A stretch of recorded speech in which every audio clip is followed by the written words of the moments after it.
Welcome back to today's Explainer. We always hear about Southeast Asia growing so fast, right?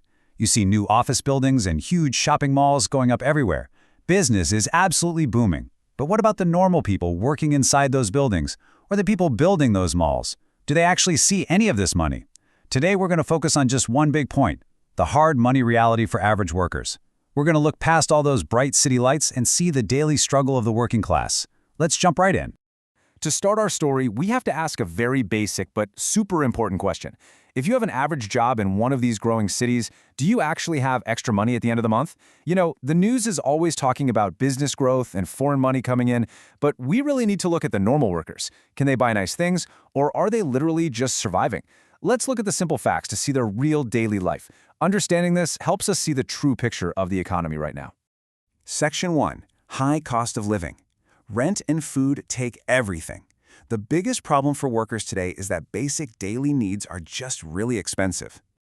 Take a look at this. A huge amount of a worker's salary goes straight to just surviving. In Manila, a normal worker spends 70 to 80% of their income on rent and food alone. Just think about that for a second. Imagine making $100 and instantly losing 80 of it. You have almost nothing left. In Jakarta, rent alone takes up to half of their pay. And in cities like Hanoi and Ho Chi Minh City, rent prices are jumping up so fast. This leaves almost zero money for a bus ride, warm clothes, or a sudden trip to the doctor. It's just a constant balancing act to make it to the next payday. So, the absolute most important takeaway here is this. Many people have exactly zero extra money to save. Zip. Nothing. After paying for a place to sleep and basic food to eat, the bank account is totally empty. And actually, this isn't some rare problem. This is the daily standard for average workers in these growing countries. They work all month just to end up right back at zero. Without any savings, one small accident or sickness can completely ruin a family. They are working so hard, but they are simply stuck. Moving to Section 2, hard work, low pay. Short jobs are normal. Let's see why it's so hard for them to change this zero money situation. Now you might be wondering, why don't they just get a better long-term job? Well, in many of these countries, short-term jobs are simply the normal starting point.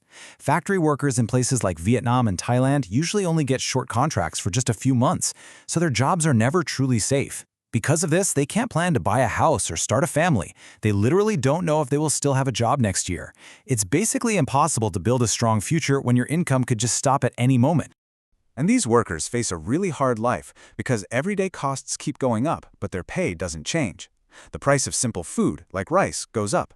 The electricity bill goes up. This inflation hits normal families so hard. A basic item at the market can suddenly cost twice as much, but their monthly wages stay exactly the same. The gap just gets wider every single year. So even when the whole country's economy grows, the average worker really just feels the pain of higher prices. Section 3. School and family costs. Giving up dreams. Having zero extra money changes a lot more than just today. It actually changes a young person's entire future. Because the family has zero extra money, there is simply no cash for private schools or university fees. Normal families just can't pay for higher education. This means smart kids must often stop studying right after high school. They have to give up their personal dreams of a high-level professional career because they need to enter the factory or get a low-paying job just to help the family survive. The lack of money today basically steals the chances of tomorrow, and that keeps the next generation in the exact same difficult spot. But here's a really interesting cultural difference in Southeast Asia. When a young person gives up their school dream to work and save money for their family, society says they're doing a wonderful thing. It's seen as a beautiful duty to care for your parents first.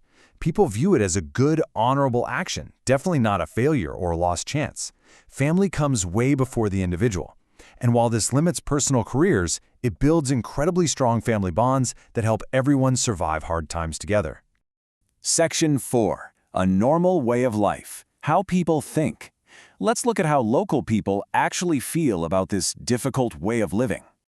Let's compare two very different ways of thinking. In countries like Japan, losing the dream of a middle-class life is a massive shock. People feel sad and angry when they become poor.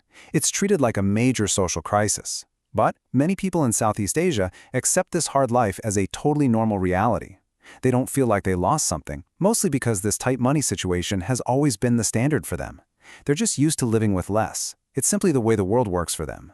Because rent is so high and pay is so low, living with family is the standard rule. Young, single people just can't afford to live alone in an apartment in the city, so living together under one roof with parents and sometimes even grandparents is the only real choice they have. And again, this isn't seen as a huge social problem. It's just the normal way families stay close and support each other. Sharing a small space makes that zero-money situation just a little bit easier to handle. So, to wrap up our explainer today. First, basic living costs take almost all the money from normal workers. Second, having zero extra money in the bank is just a totally normal part of life. Third, short jobs without any safety are the standard. And finally, people accept this hard reality as normal, keeping strong family ties to survive. Instead of complaining, they adapt and rely on each other. Honestly, this resilience is the real engine behind these growing cities. I want to end this explainer with a big question for you to think about. As Southeast Asia continues to grow and build big businesses, will these hardworking, normal people ever get a real chance to finally save some extra money? Or is the cost of living always going to stay one step ahead of them?